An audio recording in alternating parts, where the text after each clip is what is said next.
Welcome back to the Denison Forum podcast. I'm Dr. Mark Turman, Executive Director of Denison Forum and host for today's conversation.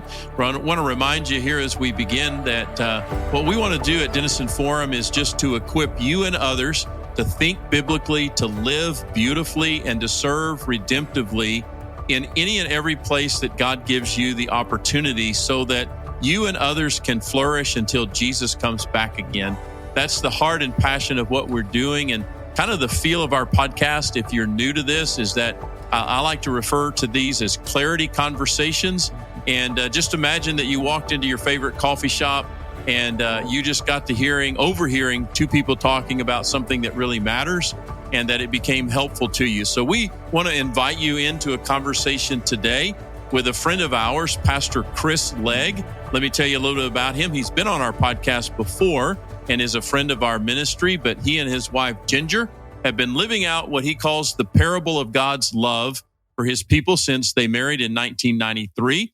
They are the parents of 5 children.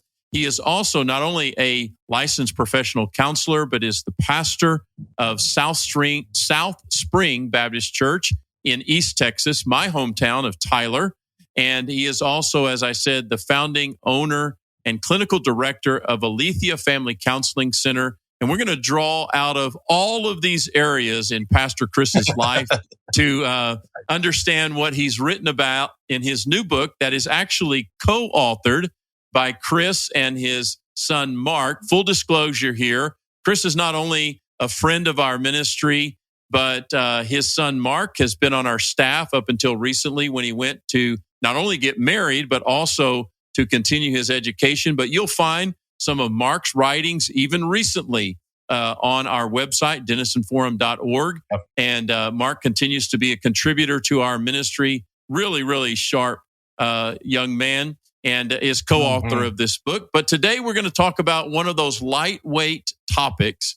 We're going to talk about a book that Mark and Chris have written called Sex and Marriage, Unlocking and Restoring the Power of Sex through Biblical and Psychological Insight. Now, that is a mouthful, Chris, and we just want to say welcome to the coffee shop, and let's have some clarity conversation about some stuff that our world really needs some help with. Welcome back. We're glad to have you. Oh, it's so good to be back on with you. And I was listening to you and Jim talk just the other day about some of the similar like sexuality in the culture and that kind of stuff, and another podcast. And y'all referenced the Inklings, and I was identifying. I was like, I love that imagery of I don't know if either one of us gets to be Tolkien or Lewis in this conversation, but what a great picture is. The thought of sitting in the Eagle and the Child or whatever, and overhearing those guys have a conversation. You could sell tickets for any price for that. So we live in such a great era. You know, and I don't know that, I'm sure somewhere there is a list of who the Inklings were that were gathered around C.S. Lewis and J.R.R. Tolkien. We don't ever hear about those other names. And I'm just fine. I used to know them, but now I'm blanking. Yeah, you know, I wouldn't even pretend to get close. You know, Dr. Denison, you know, he can certainly be in that category of C.S. Lewis as far as I'm concerned. But if I could just be in the circle of the Inklings around them, I could be pretty happy with that. You know, absolutely. Me too. So, well, but I so appreciate when Mark, when we first talked, Mark wanted to be the kind of a ghostwriter with me on this. At the time that he's helping me write a book on sex and marriage, he was neither married nor had sex, and so he was like, "You'll have to be the expert. I'll be the writer." But man, he's always been a gifted writer.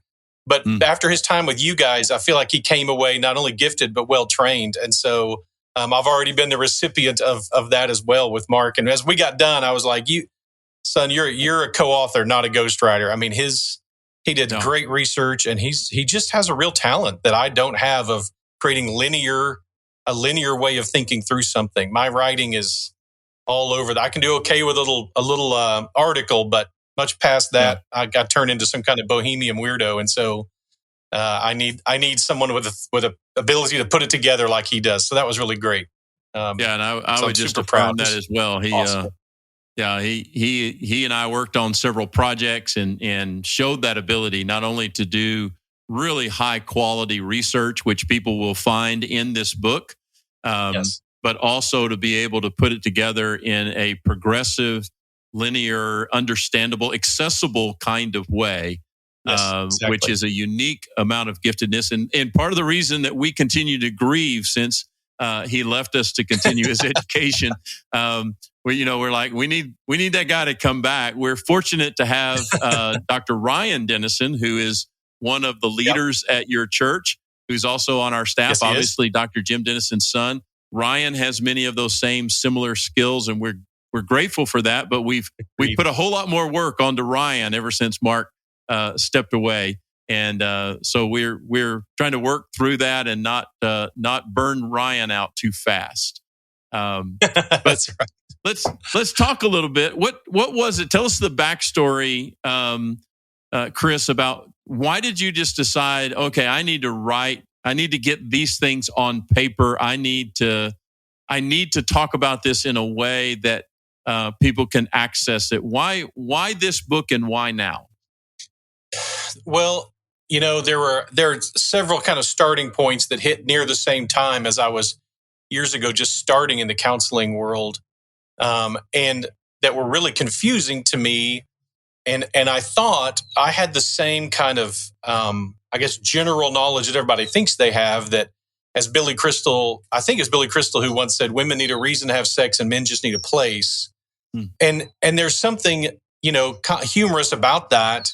But I remember thinking when I would read things like that or see things like that I would think like, I guess I'm kind of the weirdo outlier because I don't know much about this yet. And as a newlywed, but it's not the sex that seems so important. It's the connection that sex creates. It's what sex means to me that seems so important, not the sex itself. I guess I'm the weirdo. Yeah. Well, then, so take that and what's, kind of set that in a little box. And then, the kind of secular mindset of marriage, and you guys referenced this. I think it's May 9th was when this podcast, y'all's podcast came out, you and Jim's, about some of these topics. Is that there's kind of the sociological, the secular mindset that sex is really, marriage is really just a transactional contract between, y'all didn't say it this way, but a caveman who wants sex and a cave woman who wants protection. Right. And so they're like, hey, we can kind of have this exchange and negotiate an exchange rate, and I can get protection and you can get sex, and so that's one way of looking at that. And what was weird was, as an early counselor, a young counselor who's a Christian, I would read Christian marriage books, and not all of them, but many of them really presented marriage as just an exchange of needs and desires. Like he's got certain needs and she's got certain needs, and he's got certain wants and she's got certain wants. And the way you make a great marriage is you just make sure your exchange rate is sound, and we're all good. And that just felt very wrong to me, but I didn't have any way to argue with it. I just assumed, well, I guess I'm the weirdo. Then the Feldons came out with some research a couple decades ago now, Jeff and Shanti Feldon, and their research indicated I wasn't the weirdo. It's that something like 97% of men interpret sex through what sex means. I'm summarizing a bunch of stuff here from their research, not sex itself. And so they asked a key question: if you could have sex with your wife anytime you wanted, but she wouldn't be into it, would you consider that a satisfying sex life? And again, I'm paraphrasing and summarizing, but the numbers were tiny, 3%, 4% of men who would say, yeah, that would be a satisfying sex life. Well, that flies in the face of not only what the secular world was teaching, but what so many people, and even sadly in the church world or the Christian world, were teaching. And I thought, this is a real problem. Add to that the sexual revolution, again, that you guys talked about in that podcast, that the Christianity, I feel like Christians, we had really reduced or silenced our voice by having bad marriages. And so there's a whole generation of kids who are so uninspired by the faith, because just like the Apostle Paul says, our marriages are a living parable. They are a picture of Christ's relationship to his church. And in the Old Testament, God's relationship to his people is often defined in terms of marriage and adultery. And so if our marriages aren't very good, there's a whole generation that are going, yeah, we don't trust your input on marriage. It's not like you're some kind of experts. And I think that's part of why we lost this generation when it comes to sex and marriage. Is not only was the world offering up something that was bad, but what Christianity was offering wasn't a ton better and just uninspiring. And so I feel like when I went back to Scripture and started really digging into Scripture and saying, like, I don't think this is the answer God has for us, is this transactional relationship. Instead, it's a parable. It's a creation. It's a living parable. It's like baptism is this living parable of the death, burial, and resurrection of a new life.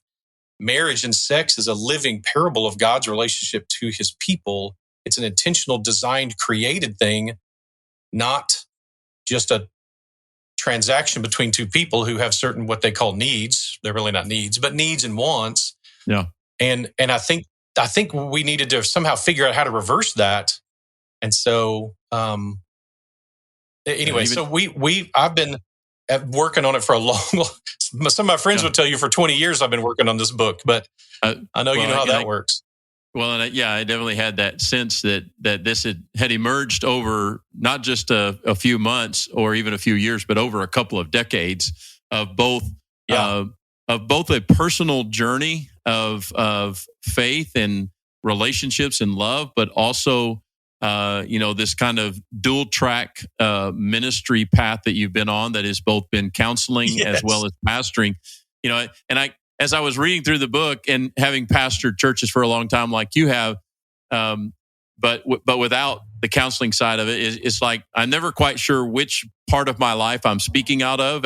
Is it there are autobiographical elements in this work that you have, but there are also counseling elements and there are pastor elements that come out in this. But let's love what you say. Even if you baptize your transactional relationship, it's still not lining up with what Scripture says, right? Even if you are two people who have committed themselves to Christ, but if you buy into this shallow explanation of marriage and sex, and you quote unquote are trying to build a Christian marriage, but you still have a transactional mindset, you still lose the opportunity of the majesty and what the Bible describes as oneness, right? This mystery. That's exactly of right. Oneness. It makes me think, Chris, of a book that I read about 2 years ago, written from a secular perspective by a Washington Post reporter named Christine Imba. She wrote a book called Rethinking Sex, in which she basically described how the world, and in many cases the church, has followed the world in this to the point where we have so trivialized marriage and sex that there is no enchantment to it. Unpack that a little bit further for us, this idea of parable, this idea of a beautiful enchantment, which I want to come around. Let me tell you where I want us to go in a moment, which is when Paul walks into the city of Corinth with this message of Jesus. The message of Jesus ultimately leads them to a conversation about sexuality that I want us to get to. But to kind of get the foundation of that, unpack this idea of marriage and particularly sex in marriage as something that should be enchanted, something that should have the sense of mystery and wonder to it. So here's one of the things that struck me, and I was raised during what is often called the purity movement. And so I was a teenager during those years. And what had happened is, in the 50s and then late 50s, early 60s, the sexual revolution was really cranking up in America. And the message being presented by the world was sex is common. It's nothing special. Birds do it. Bees do it. Humans do it. Everyone does it. And everything your parents told you that, no, sex is safe for marriage. None of them actually did either. They were all having sex too. And this kind of revisionist history was being told. And there's nothing pure. There's nothing innocent. Sex is just sex. And of course, all of that grows from Freud's horrific misinformation and misteaching based on zero research that genital sex is the ultimate expression of human happiness, and that any restriction of that is horrible and evil and oppressive, and just the man was just making stuff up, and I assume we from his writings we can learn more about his hangups than probably anything else. But I think what happened is then you get that culture being presented like that.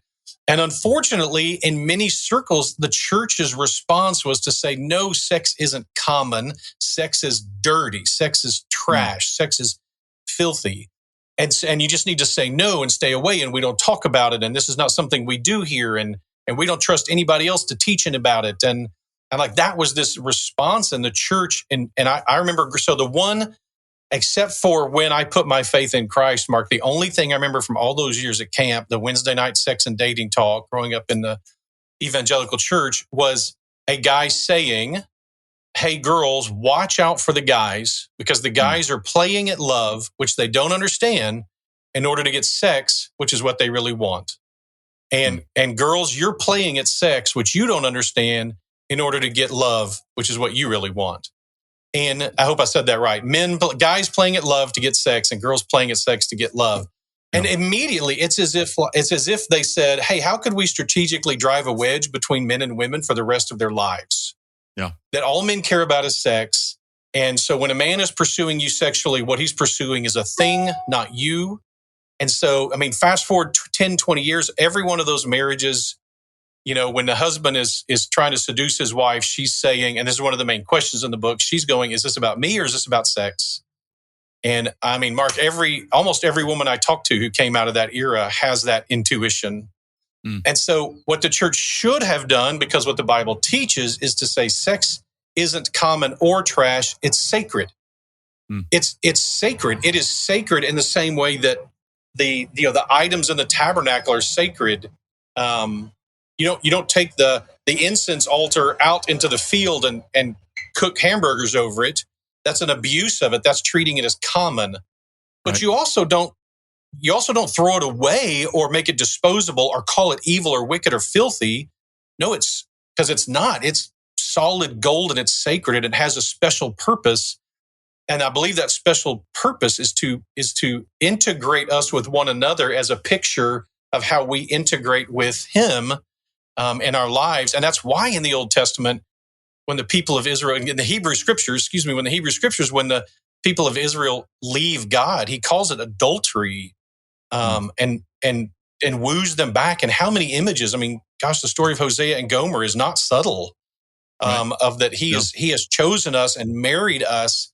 There's passages in Ezekiel that are, rated R, and they're almost their description of Him choosing us as we are reaching puberty and choosing His people as they're reaching puberty and like a young bride, and He's covering her and engaging with her in a pure way. And anyway, it's a powerful picture. And then you get the New Testament, and Paul and Jesus aren't even vaguely subtle about it as they talk about the bride of Christ, and they teach through that. And so realizing there's something about the divine mystery of God's relationship to His people that pre-existed marriage.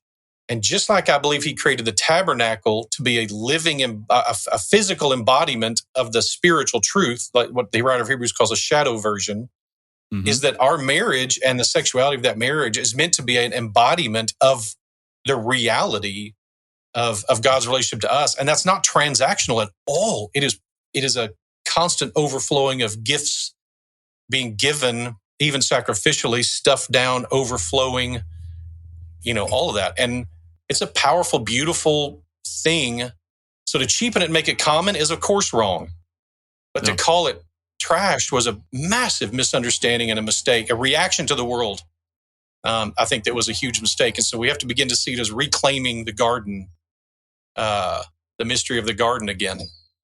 Yeah, and you even, from a biblical perspective, you even see this mystery and this idea played out even in the very last pages of Scripture, where the new heaven and the new earth and this new world that God has promised to bring about is pictured as that of a wedding, and that's right. That image is carried through. So I love that this idea that you unpack in the book about marriage as a parable reflecting our relationship with Christ. And sometimes, I get to sit down and do premarital counseling. Got to have a conversation around that even yesterday.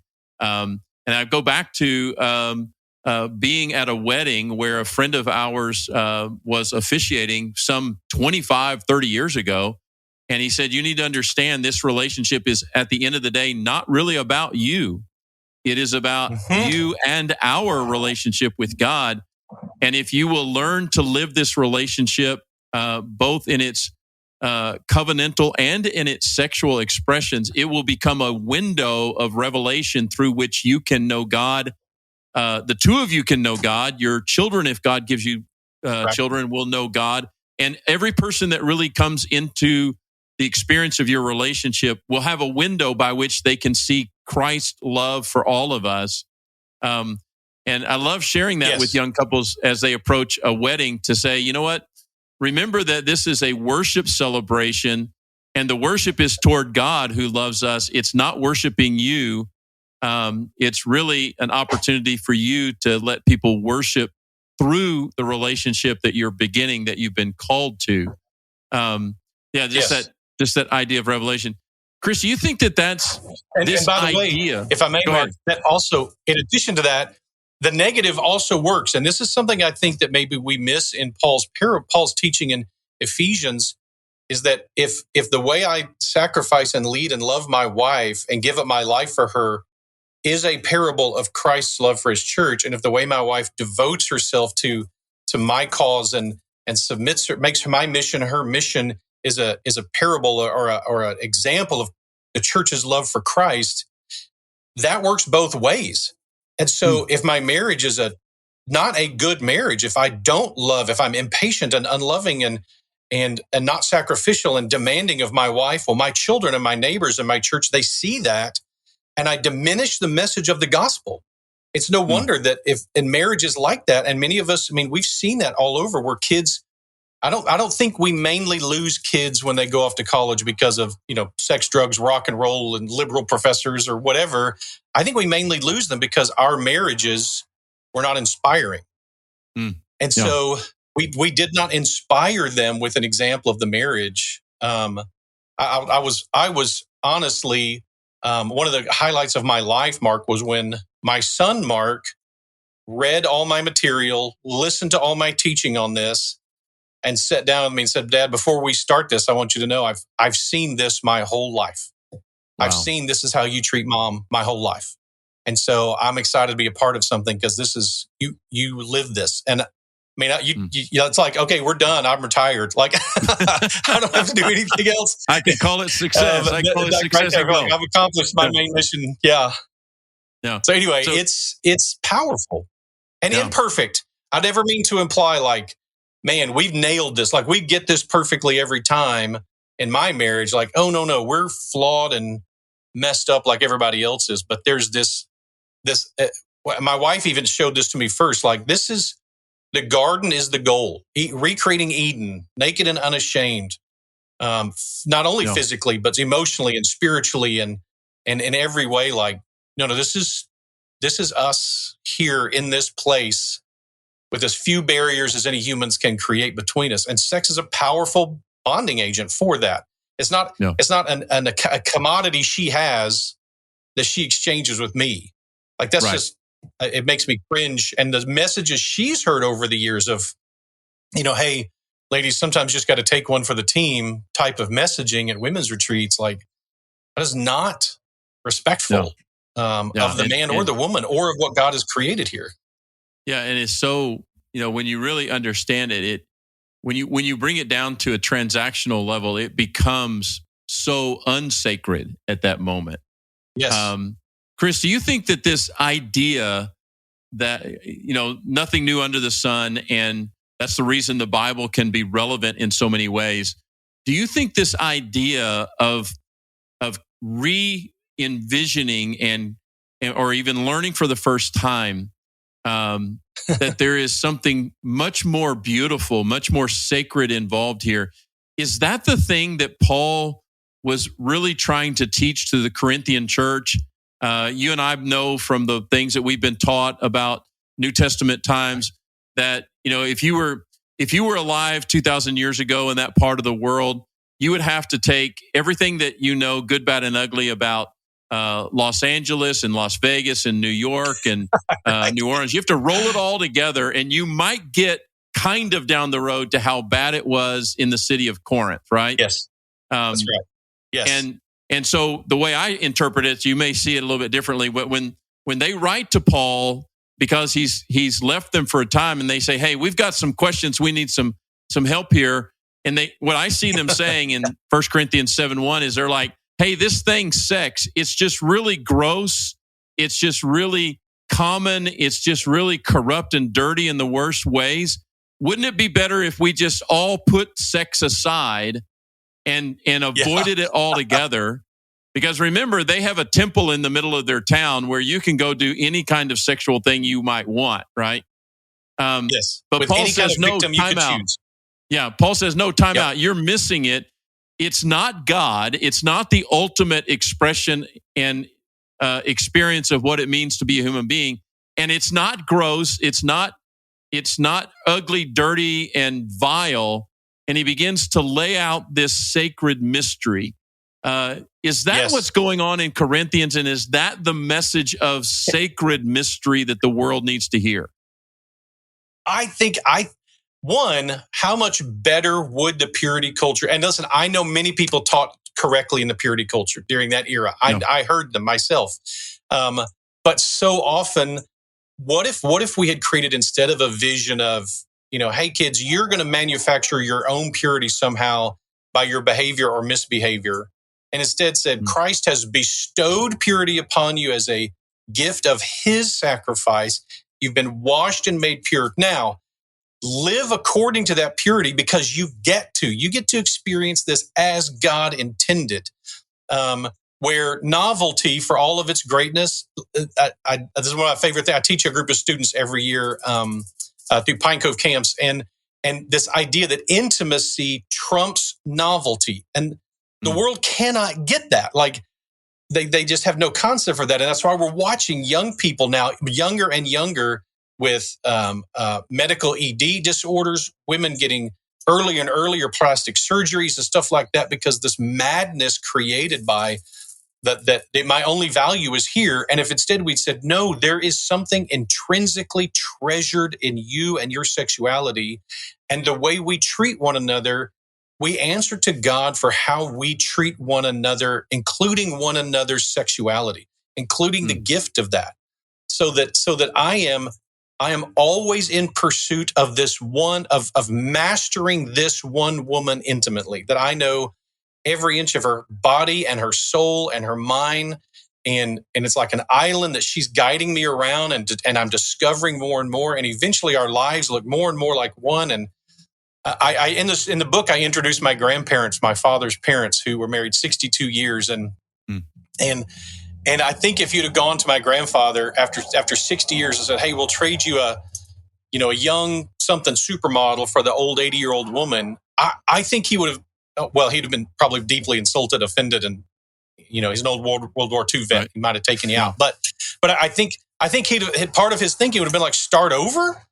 Like, this woman knows everything about me and chooses me anyway, and I know everything about her. I mean, it's better to be chosen by someone who knows you than to be chosen by someone who doesn't. And so every sexual encounter is supposed to, I think, be a free choosing of this person. And men experience that, I think, at a very deep identity level. Sadly, I think because of the lack of safety for women sexually, women often disintegrate their own identity from that. But what a different vision if those students had been told, like me, had been told, hey, you guys come at this from a different direction. You've got to learn to see the world through her eyes, and she's got to learn to see the world through your eyes, so that you can love each other extraordinarily well. And 10 years from now, that won't be boring. If you come at this for novelty or just for eroticism, it'll be boring in 2 years, which is when many marriages fail, or 7 years, or 20 years. But if you come at this as, hey, I've got to create new experiences. I've got to, create a new depth of experience with this person, where I know them better and better and better. Well, that's just mastery, and that doesn't get boring 60 years later. Yeah. And that actually, the research backs that. All of this, Mark, I was so shocked to dig into the research and discovered the research actually exists that backs God's way of doing this. And I thank God regularly for the Feldens for starting that. As leaders in our families and communities, it's vital that we're able to guide our loved ones through the confusion of modern sexuality. Sacred Sexuality, the latest book from Denison Forum, aims to provide you with the resources to do just that. And we urge you to request your copy by May 31st, the last day where you can request it for a donation of any amount. Your gift will help expand the reach and impact of Denison Forum and inspire and encourage more Christians to be the salt and light Jesus calls us to be. So thank you for giving and for requesting Sacred Sexuality at supportdf.org. That's supportdf.org. You can also find the link in today's show notes. We pray God uses Sacred Sexuality to help you inspire the next generation to live lives that honor Him in every aspect, including their sexuality.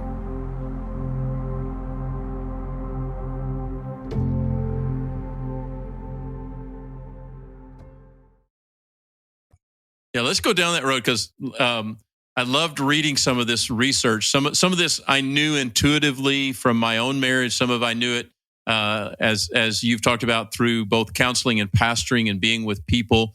It was really challenging to hear you talk about how oftentimes when you're counseling a couple either before or after they've gotten married and they're having trouble, that many of them could not name a marriage that they looked up to, that inspired them, Yes. that motivated them, that they could say, I want a relationship that looks like that. Fortunately, my wife and I had that. We had both our parents and we had other godly couples in our church that we could say, well, we want to have something like that. We know it's not perfect. It's not perfect for anybody, but we can see living examples of what this is supposed to be. But I loved what you talked about when I could imagine my wife or some other woman of any age reading your book and reading that data that says he is not simply a sexual animal, that really what's going on inside of him is that he would want sex anywhere, anytime with any person. And that's what he really wants, when in fact, he really wants the connection, this sense of sacred, special, unique, and exclusive relationship. I could see a woman going, really? Is it really true? And then I would wonder, Chris, if there would be a similar reaction to men when they start reading the research. No, wait, she really does enjoy this and is open to this at a much greater level than I've ever been taught. Is just unpack those two revelations because they are profound in this book. I thought so too, and it gave such hope to this idea. So I do think, and I don't know why the research backs, though I think that at some level, men, we so integrate sexuality into our identity that we don't intuitively see the difference. And I think in the book, I tell the kind of funny story in counseling one day that I had a client, a woman who was telling me, I wish my husband touched me more non-sexually. And you know, I'm pretty quick on the ball in those moments, but my at the intuition level, I had no idea what she was talking about. Right. And so very quickly I realized she meant the parts of her body covered by her underwear. That's what she meant. When he touches me on the parts of my body covered by my underwear. And I was like, okay, why? Like because I don't divide out touch that way. I don't think of touch in terms of what is sexual and non-sexual. I touch my wife as intimately sexually as the situation allows. And I feel no burden or barrier to that intuitively. And so I'm like, I think that's really strange. Well, I discovered my wife had the exact same intuition as this client did. And so did several other women. And I was like, well, why? I mean, he's the only one who gets to touch you sexually. Wouldn't you want more of that? I mean, anybody can, touch your back or pat your head, I guess. Like, what is it that but the problem was her intuition was, when I touch my wife sexually, when a woman is touched sexually, she thinks that's about sex, not about her. That's her intuition. Now, again, why is that? I don't know that anybody's done the research to know for sure why. I suspect it's generations of women being unsafe sexually. They've learned to divide out their identity from their sexuality because so many of them face sexual assault that if their identity was integrated into their sexuality, when they face that, they would be destroyed kind of forever. And so, but what happens is when a man is therefore, this one misunderstanding, which I unpack in two different ways in the book, I think, of a man who's pursuing his wife sexually, she interprets that as he wants sex, not he wants me. Whereas if a woman pursues a man sexually, he doesn't divide that out that way. He doesn't go, is this about me or is this about sex? Because if a woman is pursuing a man sexually, he assumes it's about him. Right. It's not natural for him to go like, does she just want to have sex or does she actually want me? And I just think that's an intuition. And you can see how broken that gets all the times. And we even unpack the brokenness of this. Like we talk about how does this play into prostitution and sexual professionals and that kind of stuff, and how this still plays out that way. And the research still backs this conclusion. Then if you have a couple that gets to know each other like this, one of the things that was wild was this up and down effect that most marriages have. And we learned that that's about energy levels.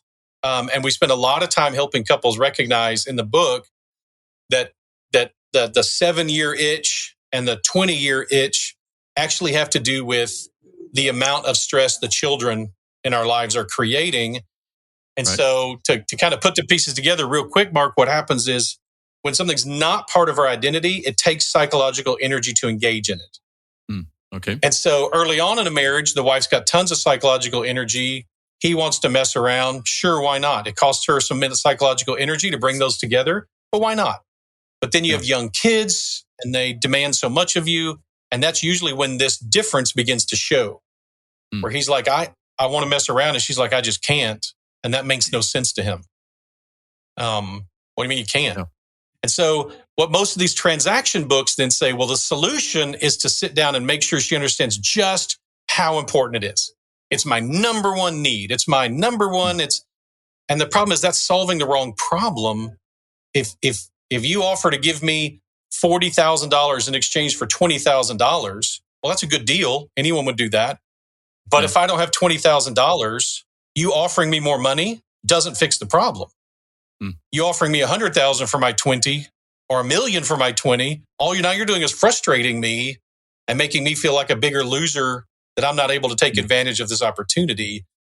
And I don't know how many conversations my wife and I had early on that essentially came down to that, of me going, but this is so important to me. And her saying, I still don't have 20.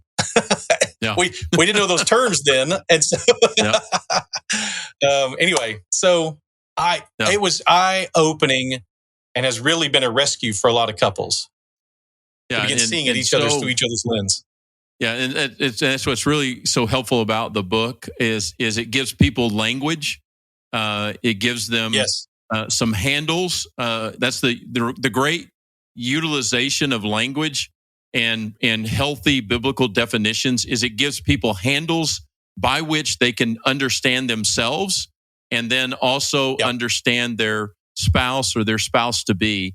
And you're able to have conversations that really move into the deeper water of truly knowing each other in the sight of God and with that kind of vulnerability, because that's what we're wired for. That's why Jesus said the most important thing was relationship with God, relationship with other people, because that's what we're wired for. And we really long for, at the deepest level, we long to be known.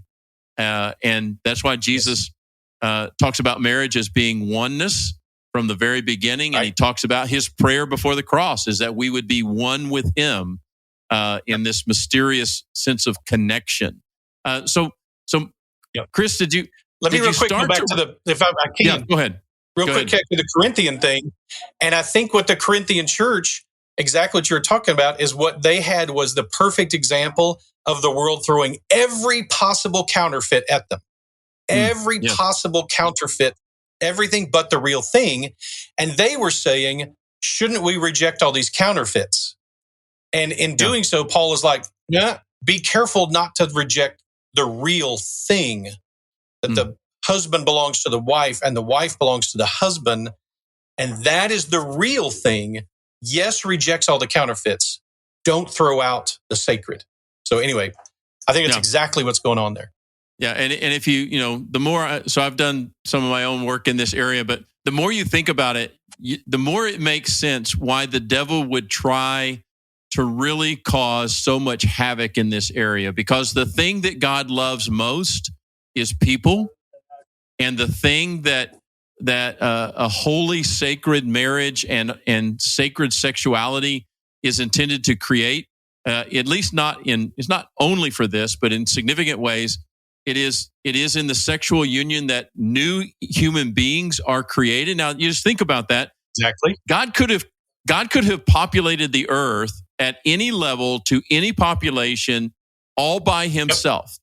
He could have done that. Yep. Okay. He didn't need us to populate the earth. Right. But he created the first human beings. And then he said, okay, I want you guys to go and become the mother and the father of all the other living human beings.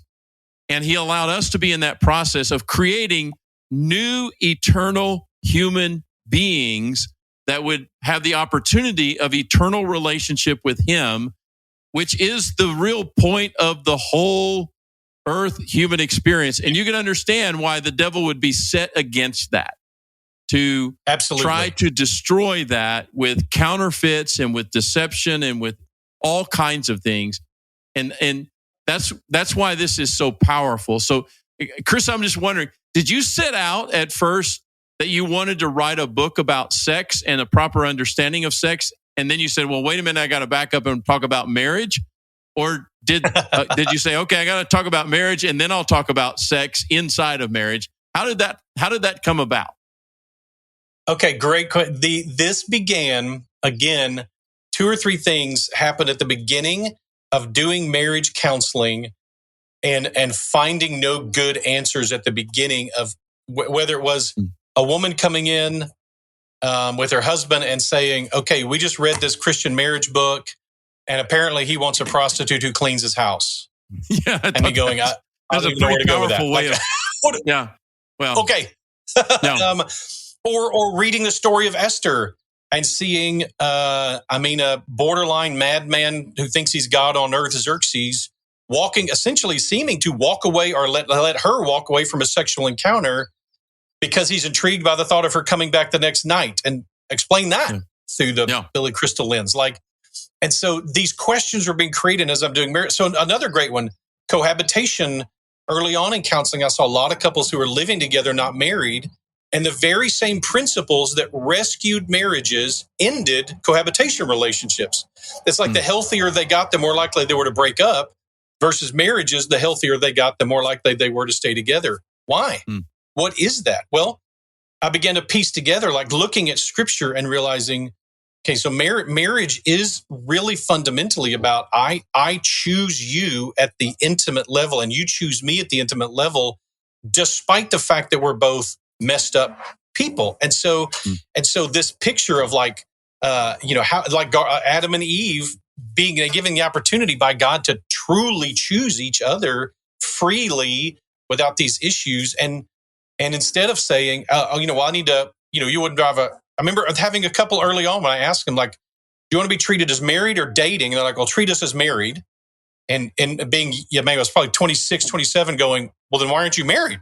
I mean, if you want to be treated as married, why aren't you married? Well, and the quick answer was, well, you don't test drive a car you don't buy a car without test driving it first. And he's like, yeah, right. You don't buy a pair of shoes without trying them on. And I'm like, well, that makes total sense. Okay, that makes sense. Well, then I do the research and discover cohabitation marriages fail so much more often. Why?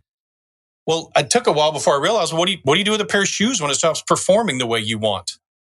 What do you do with a car when it gets too old or too clunky? Well, you trade it in for a younger model, right? I mean, a newer model. Right. And so that marriage is not about performance. It's not about transaction.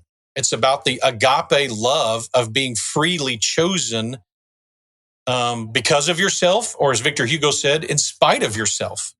And so that's a powerful picture. And God gave sex. So as I'm working my way through this as a young counselor, long before I was even thought about being a pastor, and working through this as a young counselor, going, I've got to have a new paradigm.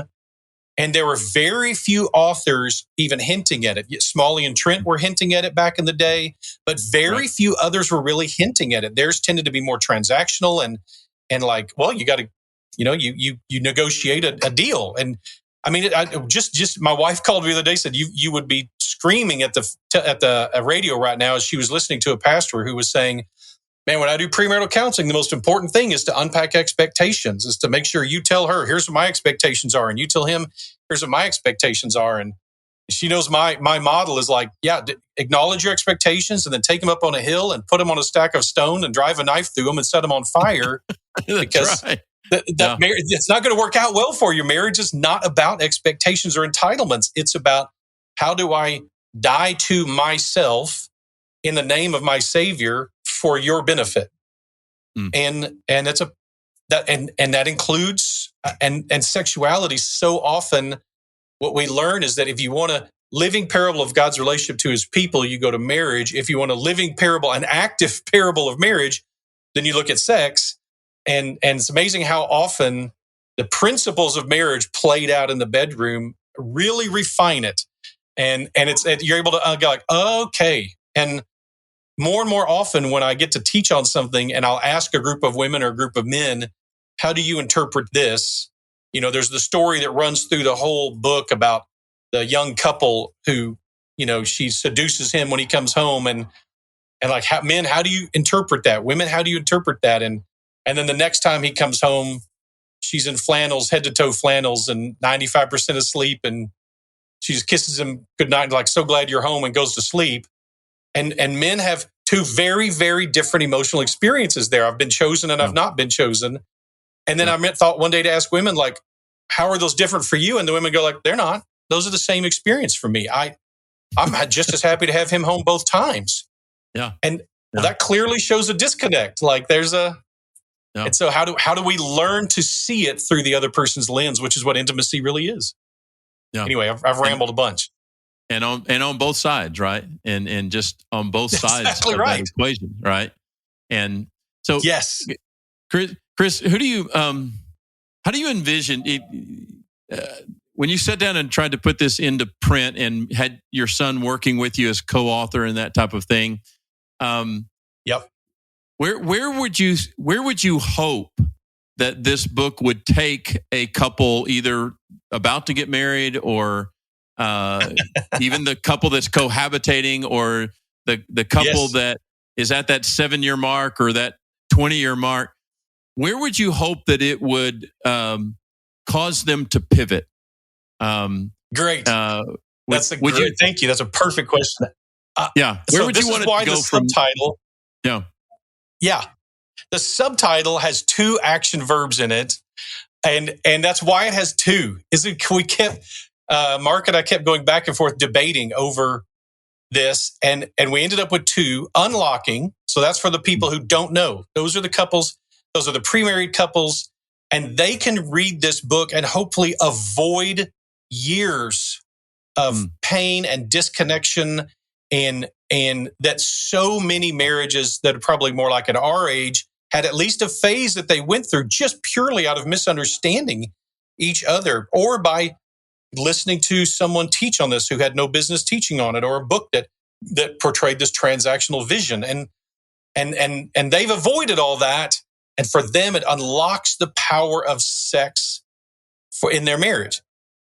For many, and these are the tragic ones, is when I've taught on this before, I've had single men and women come up and say, I wish I'd known this before my divorce, because this is fundamentally why I'm divorced. Or the couples who are living, they're married, they're not just cohabitating, but they're really just cohabitating.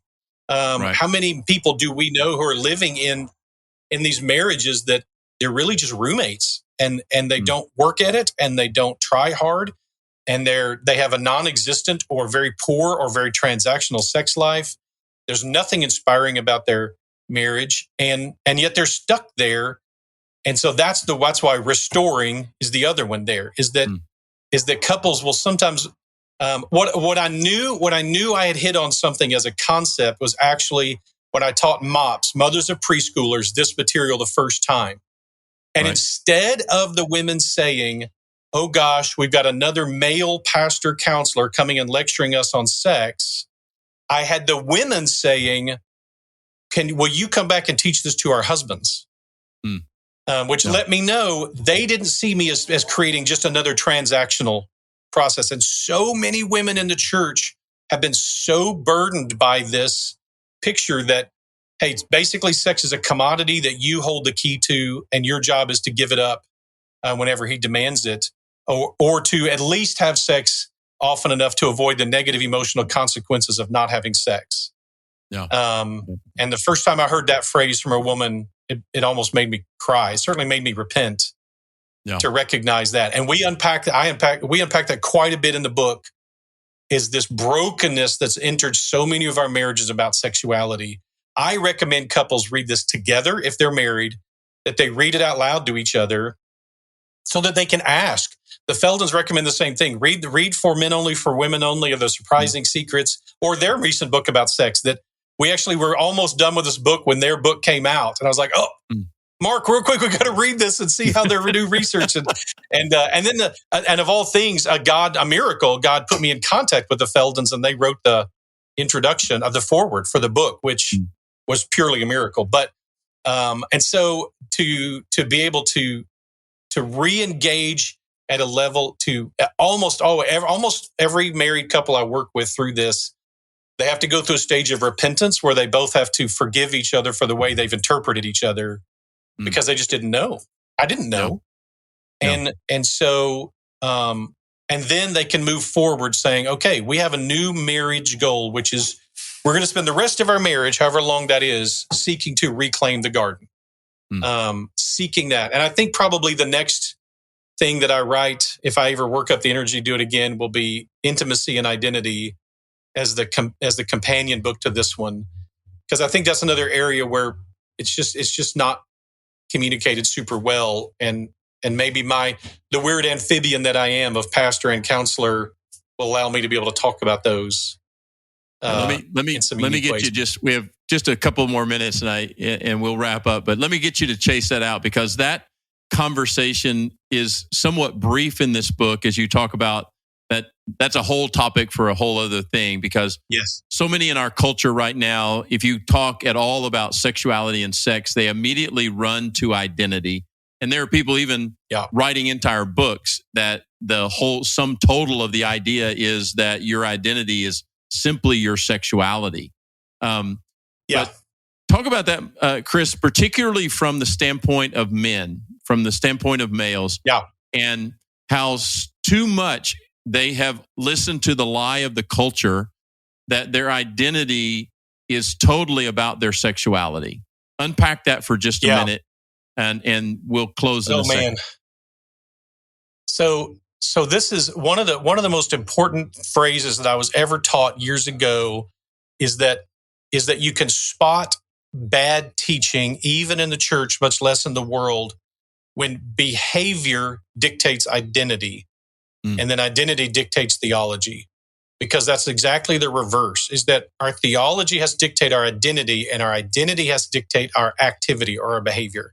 All right, let me stop you right there. Let me stop you right there and get you to repeat what you just said, because when I read that in the book, you put into words what I have been trying to get clear in my mind, but sensing intuitively in my spirit. So I want you to just repeat what you just said. Okay. So the idea is, you can always spot teaching that's going to somehow lead you. It's going to be a counterfeit. It's going to lead you somewhere bad when it starts with activity or behavior, which then leads to identity. Identity then leads to theology. That's always the wrong direction. The correct direction is our theology must always dictate our identity, and our identity must dictate our activity or our behavior. And so sexuality, whether we're talking about more innate aspects of sexuality, like how we interpret it or our attractions or those type of things, those are still, even if they're part of our identity, the expression of them is still an activity. And so the fact that I find other people, that I might find other women attractive, that doesn't dictate any identity to me. That's just an attraction. It's It's an interest. It's a desire. And even if there's an innate aspect to that, that's irrelevant to my behavior. My behavior has to come from who I am, and who I am has to come from who God is. And so if God says a certain thing about me, I have to learn to accept that, integrate that into my identity. And it's fascinating that you talk to some people and they get weirded out like, oh, so I have to accept what God says about me. Yeah, like that you're treasure, that you are, he treasures you, that he wants you, that the creator of the universe who never makes a mistake chooses to create you in his image and wants you to live a fulfilled, abundant life like that.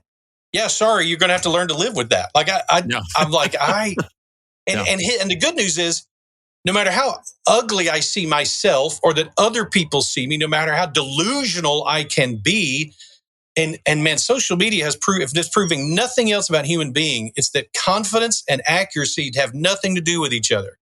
That no matter how sure someone is they're right, it has no bearing on whether they're right.